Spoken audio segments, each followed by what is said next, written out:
ዘመረ ብቻ አይቀርም በኢየሱስም በበረከቱ ያስደነግጣችኋል። በቃ እግዚአብሔር ያስደነግጣችኋል። እኔ ይሄንን ማመን ይከብደኛል እስክትሉ ድረስ ይሄንን ኤክስፔክት አላደረኩም እስክትሉ ድረስ ያስደነግጣችኋል እግዚአብሔር። አፍተር ቻሌንጅ ከረባት አድርገን ምን ቆመው የምንከራይ ሚዜ ስለሆነ አይደለም። በፈተና የሚጸና ሰው የተባረከ ስለሆነ ኢየሱስ ጌታ ነው።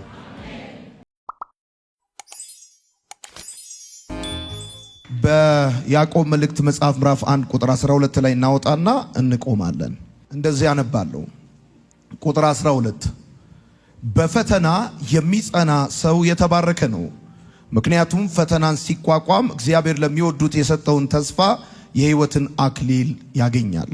እግዚአብሔር ሆይ አመሰግናለሁ፣ ቃልህን እወደዋለሁ፣ ካንተም እማራለሁ። የበዛ ሰላም፣ የማይወሰድ ደስታ፣ የድል ሕይወት ዛሬም ነገም ለዘላለም አለኝ። አሜን። ወዳጆቼ እኛ ሰዎች በሕይወት እስካለን ድረስ የምንማር ከተማርን ደግሞ የምንፈተን ሰዎች ነን። በሕይወት እስካለን ድረስ ትምህርት አይቋረጥም። በልጅነታችን ከቤተሰቦቻችን፣ ከማህበረሰባችን፣ ከትምህርት ቤታችን እንማራለን። ከዛ እያደግን ስንመጣ ደግሞ በልዩ ልዩ መልኩ እንማራለን። ትምህርት ደግሞ ከቤተሰብ ከትምህርት ቤት ብቻ ከማህበረሰብ ብቻ ሳይሆን ከእግዚአብሔርም በቃሉም በልዩ ልዩ መንገድ እንማራለን። ይሄ ትምህርታችን የሕይወት ዘመን ትምህርት ከሆነ የሕይወት ዘመን ትምህርት የሚማር ሰው የሚፈተነውም የሕይወት ዘመን ፈተና ነው። ትምህርት ካለ መልመጃ አለ፣ ትምህርት ካለ ፈተና አለ፣ ትምህርት ካለ ጥያቄ አለ። ሰው ዝም ብሎ አይማርም። ከአንድ የሕይወት ደረጃ ወደ ሌላ የሕይወት ደረጃ መሻገርና ማለፍ ስላለበት ነው የሚማረው። ስለዚህ በሕይወታችን በጣም አጥብቀን መጸለይ ያለብን ነገር ቢኖር በፈተና ስለ መጽናት ነው። እግዚአብሔር አምላክ በፈተና ውስጥ በምናልፍበት ጊዜ የሚረዳንን ጸጋ እንዲሰጠን ስለ መጽናት መጸለይ እንዳለብን ልናስብ ይገባል። ሰው ክርስቲያን ነው ማለት ፈተና የለበትም ማለት አይደለም። ሰው ክርስቲያን ነው ማለት የተለያዩ ተግዳሮቶች አይገጥሙትም ማለት አይደለም። ስለዚህ በሕይወታችን በጣም አጥብቀን ልንጸልይ የሚገባው ነገር ቢኖር በፈተና ውስጥ ስለ መጽናት ነው። የእግዚአብሔር ቃል ከዘፍጥረት እስከ ዮሐንስ ራእይ በምናጠናበት ጊዜ እግዚአብሔር የሰራባቸው ትልልቅ የእግዚአብሔር ሰዎች በልዩ ልዩ ፈተና ውስጥ አልፈዋል። ፈተና ደግሞ ልክ እንደ ዝናብ ከአንድ አቅጣጫ የሚመጣ አይደለም። ልክ እንደ ጨለማ በብዙ አቅጣጫ የሚከበን እንደሆነ መረዳት በጣም ተገቢ ነው። በተለይ በዚህ ዘመን ደግሞ በጣም ላስጨራሽ፣ ተስፋ አስቆራጭ፣ ግራ የሚያጋቡ ምክንያታቸው እንዴትና ወዴት እንደሆነ ልንረዳ በማንችለው መልኩ እንፈተናለን። ስንፈተን የተለያየ ስሜቶችን ደግሞ እናስተናግዳለን። በጣም ማወቅ ያለብን ነገር ምንድነው? ቅባት በባህሪው አዋራ እንደሚስብ ልክ እንደዚሁ ደግሞ ጥሪ ያለበት ፕሮግራም ያለበት ትልልቅ አቅም ያለው ሰው እንደዚሁ በሕይወቱ በልዩ ልዩ መንገድ ሊፈተን እንደሚችል መረዳትና መገንዘብ አለበት ብዬ አስባለሁ። በፈተና ውስጥ ስታልፉ ሰዎችን ትከስራላችሁ፣ እግዚአብሔርን ታተርፋላችሁ። ትልቁና ዋነኛው ጉዳይ ምናልባት ስትፈተኑ ውጣ ውረዱ፣ ማግኘት ማጣቱ፣ ከፍታና ዝቅታው፣ መወደድ መጠላቱ፣ ህመም ጤንነቱ፣ ልዩ ልዩ ነገሮች በሕይወታችሁ በሚመጣ ጊዜ ምናልባት ገንዘብ ልትከስሩ፣ ሰው ልትከስሩ ትችላላችሁ። በየትኛውም መልኩ ግን የእግዚአብሔርን ሐሳብ እየሰማ ለሚራመድ ሰው በፈተና ውስጥ እግዚአብሔርን ማትረፉ at the end of the day እግዚአብሔርን የሱ ማድረጉ የማይካድ ሐቅ እንደሆነ መረዳት በጣም ተገቢ ነው። ለምሳሌ ከዚህ እስከ ሐዋሳ ያለው መንገድ ሃይዌው እየተሰራ ነው። ይሄ ሃይዌይ ከመሰራቱ በፊት የነበረው በጣም አስቸጋሪ መንገድ ነው። መንገዱ የቱንም ያህል ምቹ ቢሆን የመንገዱ ምቹነት ኪሎሜትሩን እንደማያስቀረው ልክ እንደዛ የናንተ ጥሩ መሆን፣ ደግ መሆን፣ በጣም ክርስቲያን መሆን፣ የጸሎት ሰው መሆን ፈተና የሚባለውን አያስቀረውም። አንዳንድ ጊዜ በምንጸልይበትም በምንኖርበትም ጊዜ ለምንድን ነው የምንፈተነው ብለን እናስባለን። ምናልባት በሕይወታችን ካሉ ድካሞች የተነሳ ብቻ የምንፈተን ከመሰለን እንሳሳታለን። አሁን እንደነገርኳችሁ የመንገዱ ምቹ መሆን ኪሎሜትሩን እንደማያስቀረው የናንተ በየትኛው መልኩ ለሰው ምቹ መሆን፣ ለናንተ በየትኛው መልኩ ለእግዚአብሔር ምቹ መሆን ወይንም ደግሞ በተቻላችሁ መጠን እግዚአብሔርን አክብራችሁ ለመኖር ጥረት ማድረጋችሁ ፈተና የሚባለውን ነገር ከሕይወታችሁ አያስቀረውም። የአንዳንዶቻችን ፈተና በትዳር፣ የሌሎቻችን ፈተና በፋይናንስ፣ በጤና፣ በስራ በልዩ ልዩ መንገድ ሊሆን እንደሚችል ማሰብ ደግሞ በጣም አስፈላጊ ነው። ስለ ፈተና ትዝ ይላችሁ ከነበረ በትምህርት ቤት በምንማርበት ጊዜ ፈተናው ለክላሱ ሙሉ ነው፣ መልስ ግን በግል ነው። መልሱ ግን በግል ነው። እንደ ሀገር የሚመጣ ፈተና አለ፣ እንደ ሀገር የሚመጣ ጥያቄ አለ፣ እንደ ህዝብ የሚመጣ ጥያቄ አለ። መልሱ ግን እንደ ህዝብ አይደለም። ይሄን ነው መጠንቀቅ ያለባችሁ። ለምሳሌ በየትኛውም ዘመን እንደ ኢትዮጵያዊ፣ እንደ አንድ ዜጋ፣ እንደ ሰው፣ እንደ ሀገር የመጣ ቻሌንጅ ሊኖር ይችላል። ነገር ግን ያ ቻሌንጅ እንደ ሀገር መጥቷል ማለት መልሱ በጅምላ ይሰጣል ማለት አይደለም። ኢቭን ባለትዳር እንኳን ብትሆኑ፣ የቤተሰብ አባል እንኳን ብትሆኑ እንደ ቤተሰብ የመጣ ጥያቄ መልሱ እንደ ቤተሰብ አይደለም፣ በግል ነው። ፈተና ለሁሉም ሊሆን ይችላል። መልሱ ግን በግል እንደሆነ ማወቅ በጣም ተገቢ ነው። ወዳጆቼ አልፈተንም ብለው የሚሉ አንዳንድ ሰዎች ሊኖሩ ይችላሉ። ምናልባት አልፈተንም ካሉ እነዚህ ሰዎች ክላስ የማይገቡ መሆን አለባቸው። አንድ ሰው ክላስ አይገባም፣ አይማርም፣ አይፈተንም። አንድ ሰው ግን ይማራል፣ ይፈተናል። ይሄ በጣም መታወቅ ያለበት መሰረታዊ ጉዳይ ነው። ልጆችሽ ከእግዚአብሔር የተማሩ ይሆናሉ፣ የልጆችሽም ሰላም የበዛ ይሆናል ሲል መጽሐፍ ጦርን ማነው ቻሌንጅ አይኖርባችሁ ሁሉ ነገር አልጋ ባልጋ ይሆናል ማለት አይደለም። ስለዚህ የማይፈተን ሰው ክላስ የማይገባ ወይ ራሱ ፈተና የሆነ ሰው ነው። አንዳንድ ሰው አለ በቤተሰብ መካከል፣ በሀገር መካከል፣ በቤተክርስቲያን መካከል ራሱ ፈተና የሆነ ሰው አለ። መኖራችሁን እስክትጠሉ ድረስ የሚያደርሳችሁ ሰው አለ። ነገር ግን እኔ በእርግጠኝነት የማይፈተን ሰው አለ ብዬ አላስብም። ከሊቅ እስከ ደቂቅ፣ ከተማረ እስካልተማረ፣ ከሀብታም እስከ ድሃ፣ ቤተ መቅደስ ካለ እንደ መሸታ ቤት እስካለ ድረስ የትም ሁን አልፈተንም ብሎ ነገር አይሰራም። ስለዚህ መታወቅ ያለበት ነገር ምንድነው? አንዳንዶቻችን ምን እናስባለን? ማን ነካው? ምን አጠፋው? በተቻለ መጠን የእግዚአብሔርን ፍቃድ በህይወቴ ለመተግበር ጥረት እያደረኩ ነው። ለሰዎች በደግነት በመልካምነት ለመመላለስ እየሞከርኩ ነው። ታዲያ ለምንድነው የምፈተነው? ለሌላው ሰው ቀላል የሆነ ጉዳይ ለኔ ለምንድነው ከባድ የሚሆነው ብለን እንላለን። ሌሎች ደግሞ ማወቅ ያለብን ነገር ምንድነው? ፈተና መልኩን ይቀይራል እንጂ እንደማይቆም ማወቅ አለብን። አሁን መጽሐፍ ምን አለ? በፈተና የሚጸና ሰው የተባረከ ነው አለ። ፈተና አይቀርልህም። በቃ ይሄን ማወቅ አለብህ። ስለዚህ ምናልባት የሆነ ሲዝን ላይ በቃ ፈተና የሚቆም ፈተና የሚያልቅ ከመሰላችሁ ተሳስታችኋል። ፈተና መልኩን እየቀየረ ይቀጥላል እንጂ ፈጽሞ አይቋረጥም። እንዴት ካላችሁኝ ልጆች በነበርን ጊዜ ትዝ ካላችሁ አስተማሪዎቻችን ከ60 የሚፈትኑን 60 ጥያቄ ነው። ለዛውም ምርጫ ነው የሚፈትኑን። ወይንም ደግሞ እውነት አሰትበል ወይም አዛምድ ነው የሚፈትኑን። እያደግ ስትመጣ ግን ምርጫ ይቀራል፣ እውነት አሰትበል ይቀራል፣ አዛምድ ይቀርና ዳሽሙላ ይሆናል። እያደግ ስትመጣ ደግሞ በጣም ዩኒቨርሲቲ ስትገባ ደግሞ አንድ ጥያቄ ከመቶ ይሆናል። ከመቶ ብቻ አይደለም፣ አንድ ጥያቄ በ10 ገጽ በ20 ገጽ አብራራ ይሆናል።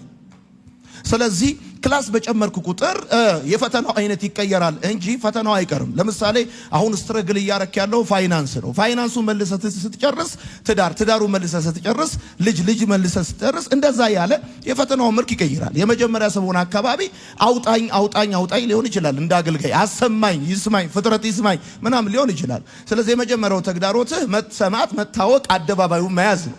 ልክ አደባባዩን ስትይዝ ደግሞ አብሮ የሚመጣ ፈልፈላ ተከትሎ ይነጅሳል። እና ፈተና የሚባለው ነገር አይቋረጥም። በቃ ሁሉ ነገር ህይወት አልጋ ባልጋ ይሆናል ብሎ ማሰብ በጣም ተገቢ አይደለም ወዳጆቼ።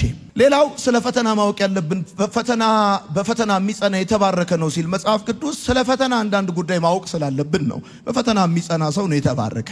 በፈተና የሚጸና ሰው የተባረከ ነው ማለት ምን ማለት ነው በራሱ የሚለውንም ነገር መናገር እፈልጋለሁ። በፈተና የሚጸና ሰው ማለት ትርጉም የማይቀይር ሰው ማለት ነው። ዲፊኒሽን የማይቀይር ሰው ማለት የሚጸና ሰው ማለት ወዳጆቼ በፈተናው ምክንያት የማያዝን፣ የማይከፋው፣ የማያለቅስ የሆነ ምንም አይነት ነገር የማይሰማው እንደው ድንጋይ የሆነ ማለት አይደለም። በፈተና የሚጸና ማለት በፈተናው ስታልፉ በጣም ላስጨራሽ በሆነ ጉዳዩ ስታልፉ ታዝናላችሁ፣ ታለቅሳላችሁ፣ ይከፋችኋል፣ ታቆርፋላችሁ፣ ትነጫነጫላችሁ፣ በተለያየ መልኩ ሪያክት ልታረጉ ትችላላችሁ። ይሄ ማለት ሰው በፈተና አልጸናም ማለት አይደለም። በፈተና የሚጸና ሰው ማለት ዲፊኒሽን የማይቀይር ትርጉም የማይቀይር ሰው ማለት ነው። ጠዋት ወርቅ ያለውን ከሰዓት ጨርቅ የማይል ሰው ማለት ነው። ጠዋት አንበሳ ያለውን ከሰዓት ሬሳ የማይል ማለት ነው። አንተ ንጉሴ ነህ፣ አንተ ጌታዬ ነህ ያለ ሰውዬ ልክ ማዕበል ሲነሳበት ያገኘውን ነገር ሲያጣ አንዳንድ ሰው አለ አይደል? ታውቃላችሁ፣ ለጌታ ያለውን ትርጉም ይቀይራል። ብዙ ነገሩን ቀይሮ ከጌታ ሐሳብ ይወጣል። እኔ ከኢዮብ ሕይወት በጣም የሚገርመኝ ነገር ምንድን ነው? ኢዮብ ወደ መከራ ከመግባቱ በፊት ስለ እግዚአብሔር የነበረውን አንደርስታንዲንግ መከራ ውስጥ ገብቶ ሲወጣ አላስነካም። ሁሉን ታደርግ ዘንድ ቻይ እንደሆን ከሐሳብ ከተሉ ይከለከል እንደማይችል አወቅኩ ነው ያለው። አንድ ሰው በፈተና ይጸናል ማለት በየትኛውም ሁኔታ ውስጥ ገብቶ ሲወጣ ከዛ ሁኔታ በፊት የነበረውን አንደርስታንዲንግ ሳያስነካ ይወጣል ማለት ነው። ሳያስነካ ይወጣል ማለት ነው። ለዚህ ነው በጣም ብዙ ሰዎች በህይወታቸው ይፈተናሉ። ልክ ተፈትነው ሲያበቁ ዲፊኒሽን ይቀይራሉ። ዴፊኒሽን ይቀይራሉ። ሁለቴ ሶስቴ ሲገፉ ያገኙትን ሲያጡ ያሰቡት ነገር ሳይሳካ ሲቀር እንቅፋት ሲገጥማቸው ሪጀክሽን በህይወታቸው ሲፈራረቅ እጮኝነታቸው ፌል ሲያደርግ በትዳራቸው ሲፈተኑ አልጋ ላይ ተኝተው በህመም ሲቸገሩ የዛን ጊዜ ያ ያሉትን አምላክ አያይም፣ ይሰማል ያሉት አይሰማም፣ ደግሞ አምላክ ነው ያሉት እሱ አምላክ አይደለም ብለው ሌላ ያፈላልጋሉ። በፈተና የሚጸና ሰው ማለት ትርጉም የማይቀይር ሰው ማለት ነው። በፈተና የሚጸና ሰው ማለት መሰረቱ የማይናወጥ ሰው ማለት ነው። እንደ ባህር ጥልቅ ጸጥ የሚል ማለት ነው። ለምሳሌ በባህር ላይ ዝናብ ይዘንባል፣ ጥልቁ ግን ጸጥ ይላል። በባህር ላይ ወጀብ ይነሳል፣ ጥልቁ ግን ጸጥ ይላል። በባህር ላይ ንፋስ ይነፍሳል፣ ጥልቁ ግን ጸጥ ይላል። በፈተና የሚጸና ሰው ማለት የማይናወጥ ማለት ነው። ፍራውን የማይለቅ ሰው ማለት ነው። እና መጽሐፍ እንደዚህ ያለ በፈተና የሚጸና የተባረከ ነው አለ። የተባረከ የሚሆነው ወዳጆቼ ለምሳሌ ትሮጣላችሁ አትቀድሙም፣ ትፈልጋላችሁ አታገኙም። እግዚአብሔር አምላክ በየትኛውም መልኩ ህይወታችሁን የሚመዝነው በውጤታችሁ ሳይሆን በመንገዳችሁ እንደሆነ ደጋግማችሁ ልታስታውሱ ይገባል። ይሄ ሲዝን የኮምፒቲሽን ሲዝን ነው። ይዞ መገኘት እንደ ትልቅ ሰክሰስ የሚታይበት ዘመን ነው። ነገር ግን ማወቅ ያለባችሁ ነገር ምንድን ነው? ለክርስቲያን ልዩነቱ ውጤቱ ሳይሆን ውጤቱን ያገኘበት መንገዱ ነው። እግዚአብሔር የማንንም ሰው ህይወት በውጤቱ አይመዝንም። እግዚአብሔር የሰውን ህይወት የሚመዝነው በመንገዱ ነው ማለት እንዳለባችሁ እንድታስቡ ፈልጋለሁ። ስለ ፈተና እንድታስቡ ፈልጋለሁ። ዛሬ በፈተና የሚጸና ሰው ስለመሆን በአገልግሎትም ይሁን በራእይ በትዳር በስራ በልዩ ልዩ መንገድ ማለት ነው። ወዳጆቼ ለምሳሌ ፈተናን ብትመለከቱ ፈተና ሁለት አይነት ነው። የመጀመሪያው ፈተና ሌሎች የሚያመጡብን ነው። ከኛ ውጪ ያሉ ሰዎች የሚያመጡብን የቤተሰባችን አባላት፣ ጓደኞቻችን፣ ጎረቤቶቻችን አብረናቸው የምናገለግላቸው እኛ ኮንትሮል ከምናደርገው ሁኔታ ውጪ ያሉት ወደኛ የሚያመጡት ፈተና አለ። ሌሎች የሚያመጡብን ፈተና እንዳለ ደግሞ እኛ ሄደን የምናመጣው ፈተና አለ። ፈተና ለሁለት ይከፈላል። አንደኛው የሚመጣብን፣ ሌላው የምናመጣው ተብሎ እናመጣው። በአገር ሰላም በገዛ እጃችን ኢንተርኔታችንን ኦን አድርገን ሃይ ብለን የምናመጣው ፈተና። አቤት ጌታ ይባርከኝ። እኔ ሃይ ሃው አር ዩ አም ፋይን ታንክ ዩ ኤንድ ዩ ሚ ጉድ ዩ ጉድ። መጨረሻ ላይ ጉድ በጉድ በገዛ እጃችን በጣታችን ነካክተን የምናመጣው ፈተና። አርፈን የተቀመጥንበትን ቤት ትተን ወጥተን አገር በጥብጠን ከዛ በኋላ ሽማግሌ ሰብስበን አገር አሰባስበን የሰበሰብነው ተበትኖ ሰይጣን የሚያመጣብን አለ። እግዚአብሔር የሚያመጣው ፈተና አለ። ሰዎች የሚያመጡት ፈተና አለ። እኛ ደግሞ በገዛ እጃችን ተራምደን ሄደን የምናመጣው። ታው አርፈ ቁጭ በል ትላለች ሚስትየው። አንድ ሁለት ብዬ ከጓደኞቼ ጋር ተጫውቼ ልምጣ ብሎ ይወጣል። ከዛስ እዛው አንድ ሁለት እያለ በሚሪንዳ የተጀመረ ከዛስ በማልታ የተጀመረ እያለ በኮካ የተጀመረ ስሙን አልጠራም። ከዛ አንድ ሁለት ይላል። በቦክስ ይሉታል። የፊት ጥርሱ ይወልቃል። ማን አመጣው? ራሱ ሄዶ አመጣው። ሁሉም ፈተና ሰይጣን የሚያመጣው አይደለም። አንዳንዶቻችን በራሳችን እጅ ሄደን የምናመጣቸው ፈተናዎች አሉ። በራሳችን እጅ ተራምደን ሄደን የምናመጣቸው ፈተናዎች አሉ። ይሄን ማወቅ በጣም ጥሩ ነው።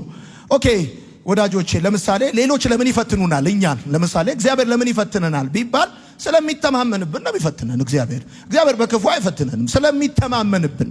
እግዚአብሔር ኢዮብን፣ ዳንኤልን፣ ሌሎቹንም ደግሞ በልዩ ልዩ የህይወት መንገድ ውስጥ ያለፉትን ሰዎች ፈትነዋል።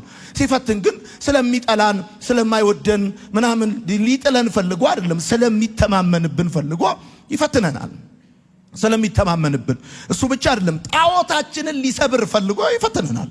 አንዳንድ ጊዜ አይናችንን የጣልንባቸው በቃ ልክ መኖሪያችን አድርገን መከታችን መንትናችን አለኝታችን ድጋፋችን ያደረግናቸው ነገሮች እነዛ እንደማያዋጡ እንዲገባን ሲፈልግ እግዚአብሔር አምላክ ጣዖቶቻችንን ከእጃችንና ከአይናችን ላይ ሊያነሳ ሲፈልግ ይፈትነናል።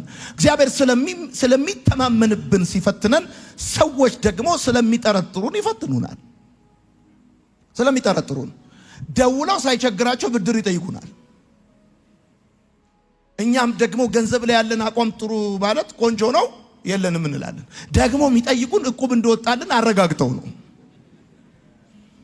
በአጭር አማርኛ ሰው ለምን ይፈትነናል? ስለሚጠራጠረን። ሰው ለምን ነው የሚጠይቀን? ትወደኛለህ፣ ትወጂኛለሽ ምናምን፣ እስቲ እንዴት እንደምትወጂኝ ያሳይ ምናምን፣ በልዩ ልዩ መንገድ ውስጥ ብቻ ሰው ስለሚጠራጠረን ይፈትነናል። በሶስተኛ ደረጃ ሰይጣን ለምን ይፈትነናል? ሊጥለን ነው የሚፈትነን። ይሄን ማወቅ በጣም መልካም ነው ወዳጆቼ። ስለ ፈተናው ያለን አንደርስታንዲንግ በፈተናው ስላለን ነጥብ በጣም ወሳኝነት አለው። ይሄን በተቻለ መጠን እንድንረዳ ይገባል ወዳጆቼ። እኔ በህይወቴ ዘመን ለጓደኝነት በጣም ተስማሚ፣ ለአገልግሎት በጣም ድንቅ፣ ያፉ ቃል ለቁስል መድኃኒት፣ ለተሰበረው ጠገንም የሆን ሰው ያየሁት የተፈተነን ሰው ነው። የተፈተነ ሰው ንግግሩ ቁም ነገር አለው ታውቃላችሁ። በጣም አደገኛ ሰው ወይም ደግሞ መጥፎ ወይም እምፈራው ሰው እኔ አልቃይዳ አይደለም፣ ሽፍታ አይደለም። እኔ ተፈትኖ ያላለፈ ሰው ወይም በፈተና ውስጥ ያላለፈ ሰው እንደምፈራ ምንም አልፈራም።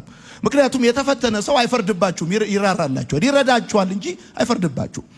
ያልተፈተነን ሰው ማናገር እግራችሁ ሲበላችሁ ጸጉራችሁ ነው የሚያክላችሁ። እናንተ የቸገራችሁ ሌላ ነው፣ እሱ የሚያክላችሁ ሌላ ነው። እናንተ የምታወሩት ሌላ ነው፣ እሱ የሚነግራችሁ ሌላ ነው። የሚሰብካችሁ ራሱ ሌላ ነው። እናንተ ምጥ ይዟችኋል። በቃ ወይ ፍረድ ውረድ ምናምን እያላችሁ ግብግብ ገጥማችኋል። እሱ ደግሞ ይዘባበትባችኋል። በህይወት ዘመን ውስጥ በጣም የሚገርም ይውላችሁ። ለምሳሌ እኔ አሁን መጽሐፍ ልገዛ ስል ከመግዛቴ በፊት መጽሐፉን የጻፈው ጸሐፊ የቸርች መሪ ነው አይደለም ብዬ ነው የምገዛው። ተሸክሞ የጻፈ ሰው መጽሐፍ ነው ማነበው። ተፈትኖ ያለፈ ሰው መጽሐፍ ነው ማነበው። እስከርብ ለብሶ ጥበብ ጠርታኛለች ብሎ ከዚህም ከዛም የጻፈ ሰው መጽሐፍ አይደለም ማነበው። እኔ መርቶም የሚያቅ ደክሞ የሚያቅ ለፍቶ የሚያቅ ሰርቶ የሚያቅ ተፈትኖ ያለፈ ሰው እንደዛ አይነት ሰው ንግግሩ፣ ስብከቱ፣ ትምህርቱ ሁሉ ይጣፍጣል። ለምሳሌ ወጣቶች እዚህ ውስጥ ያላችሁ ወንዶች፣ ሴቶች ትዳር ስትይዙ አንዱ ማወቅ ያለባችሁ ነገር ቢኖር ይሄ ሰው ምን ያህል በቻሌንጅ ውስጥ አልፏል የሚለውን ነገር ማወቅ ጥሩ ነው። በፈተና ውስጥ ያለፈ ሰው ንግግሩ ለስብራት ጠገን ነው፣ ለቁስል መድኃኒት ነው።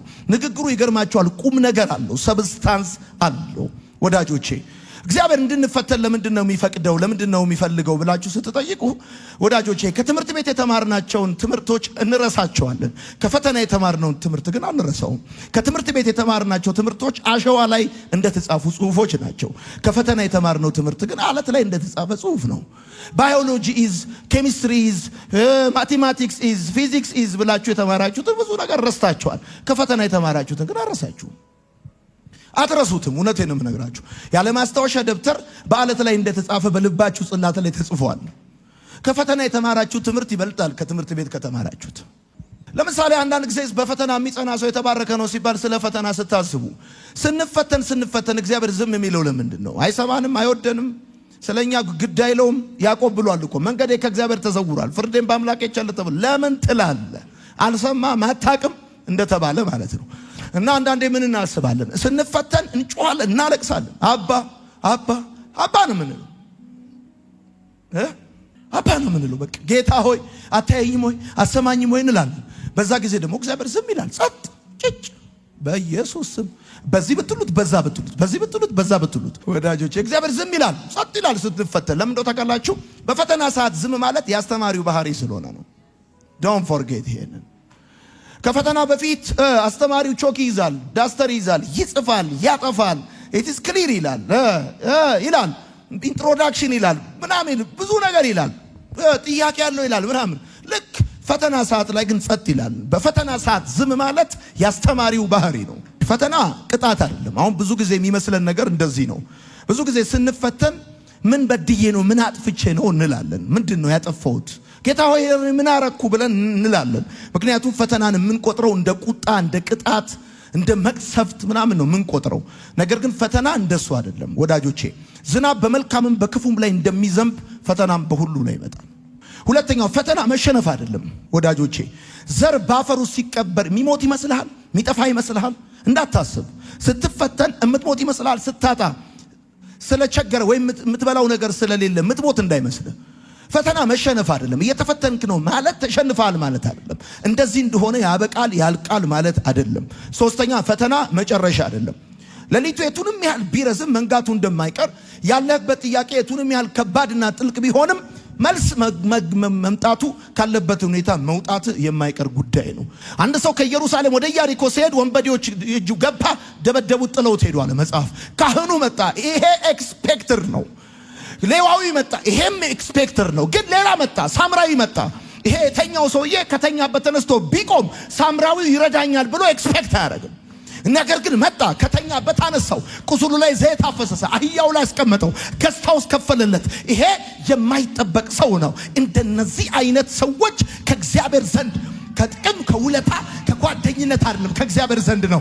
እኔ ደግሞ ዛሬ ማታ ባርካቸዋለሁ በጌታ በኢየሱስ። አንኤክስፔክትድ የሆኑ ራይት ሰዎች ወደ ህይወታችሁ ይመጣሉ። አንደኛው ዛሬ በዚህ ጉባኤ ልባርካችሁ የፈለግኩት ያልተጠበቀ አስባችሁ ገምታችሁ ማታቋቸው ይረዱኛል ብላችሁ ማጠረጥሯቸው ከእግዚአብሔር ዘንድ የሆኑ ከውለታ የማይነሱ ከጥቅም የማይነሱ ከጓደኝነት የማይነሱ ከዘራችሁ የማይነሱ ከገንዘባችሁ የማይነሱ ከእግዚአብሔር ዘንድ የሆኑ ራይት ሰዎች በዚህ ዓመት ወደ ህይወታችሁ ይመጣሉ። በደንብ ባርኩና አሜን በሉ። እኔ አምላኬን አውቀዋለሁ። የሚሰማ ሰው ካለ እዚህ ቤት ካለ ቃሉን ላከ ነው የሚለው መጽሐፍ። ልክ ገንዘብ ሲላክልህ አካውንት ውስጥ እንደገባ እርግጠኛ ነህ። ሪሲቱ ሲሰጥ ብሩን ባትቆጥረውም እርግጠኛ ነህ። ዛሬ አንድ ነገር እርግጠኛ ሁን፣ እነዚህ ሰዎች ወደ ህይወት ይገባሉ፣ ወደ ህይወት ይመጣሉ። እነዚህ ሰዎች ወዳጆቼ ማጠብቃቸው ሰዎች አንኤክስፔክትድ ሰዎች አሉ። የማይሸሹ የማይክዱ ትርጉም የማይለውጡ በቁጣ የማይጠፉ የማይናወጡ አሉ። ይገርማል። በመጠበቅ የማይደክሙ በጊዜ የማይረሱ ሰዎች አሉ። ማይናወጡ ሰዎች አሉ። በቁጣ የማይጠፉ አንዳንድ ጊዜ ፈተናው ስትሆን ትቆጣለህ፣ ትናደዳለህ። እዛ ጊዜ እዛ ታይም ላይ ተቆጣ ብሎ አይጠፉም ካጠገበ። ለምሳሌ ልንገር፣ ሙሴ በተጣለ ጊዜ የፈርዖን ልጅ ሙሴን አዘነችለት፣ ከፈለችለት ይልና በሞት ፋንታ አክሊል አደረገችለት። ይሄ አንኤክስፔክትድ ነው። ህግ የወጣው አዋጅ የወጣው ትእዛዝ የወጣው ከአባቷ ቤት ነው። አንድ ፓርት ነች እሷ። ይሄ የማይጠበቅ ጉዳይ ነው። ይገርማል። ህፃኑ ልጅ ስለራሱ መናገር አይችልም። እኔ እንትና ነኝ ማለት አይችልም። እንደዚህ ያለች ይሄ ሞት የሚገባው ልጅ ነው አይደለም ያለችው። ይሄ ከዕብራውያን አንዱ ነው፣ የዕብራውያን ልጅ ነው አለች። ይገርማል። አሁን ዱ ዩ ኤክስፔክት የፈርዖን ልጅ አንድ የተጣለን ሰው ታነሳለች ብለህ እንዴት ትጠብቃለህ? የሙሴ እህት ታየው ነበር። ይገርማል። ይሄ እንደዚህ የማጠብቃቸው ሰዎች አሉ። በቃ የማጠብቃቸው ሰዎች ገብቷል። ይቀብሩኛል ብለህ ስትል የሚያነግሱ ሰዎች አሉ። አንዳንድ ሰው ያነግሱኛል ያልካቸው ሰዎች ይቀብሩሃል። እና የፈርዖን ልጅ ሞት ፋንታ አክሊል ያስታጠቀ ያስቀመጣቸው ሰዎች አሉ። ልክ ከሰገባው እንደሚወጣ ሰይፍ ልክ እንደዛ ልክ በጭንቃችሁ ቀን ከእግዚአብሔር መዝገብ ተከፍተው ወደ እናንተ ይመጣሉ።